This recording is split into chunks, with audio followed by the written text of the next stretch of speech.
Hello guys, welcome back. Petrol versus thermocol part 2. So ఈ రెండు ఎలా మెల్ట్ అవుతాయో ఇందులో చూద్దాం మనం. సో ఈ పెట్రోల్లో థర్మోకోల్ ఎందుకు కరుగుతుంది, అసలు అది కరగడమా లేకపోతే ఇంకేంటి అనేది నేను ఎక్స్ప్లెయిన్ చేస్తాను. సో థర్మోకోల్ అనేది పాలిస్టైరిన్ అనే ప్లాస్టిక్ పదార్థంతో తయారవుతుంది. ఇది చాలా సెన్సిటివ్ అయిన మరియు కార్బన్ ఆధారిత ద్రవకాలతో ఈజీగా మెల్ట్ అయిపోతుంది అన్నట్టు.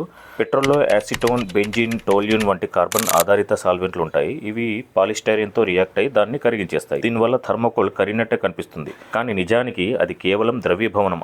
అంటే ఏదైతే హార్డ్నెస్ ఉందో పోయి అది మెత్తగా ఒక ద్రవం లెక్క అయిపోతుంది, అంటే ఒక లిక్విడ్ స్టేట్లోకి వస్తుంది అంతే. సో పెట్రోల్ అనేది ఒక సాల్వెంట్లా పనిచేసి థర్మోకోల్ను కరిగిస్తుంది. ఇది వాటర్లో షుగర్ కరిగినట్టు కాకుండా సింపుల్గా చెప్పాలంటే ఘనీభవన స్టేజ్ నుంచి ద్రవీభవన స్టేజ్లోకి తీసుకెళ్తుంది. అంటే హార్డ్ స్టేజ్ నుంచి సాఫ్ట్ స్టేజ్కి తీసుకెళ్తుంది అంతే. సో ఇది గైస్ ఫైనల్గా ఈ స్టేజ్కి వస్తుంది. ఈ వీడియో అండ్ నా ఎక్స్ప్లెనేషన్ నచ్చితే లైక్, షేర్ అండ్ సబ్స్క్రైబ్.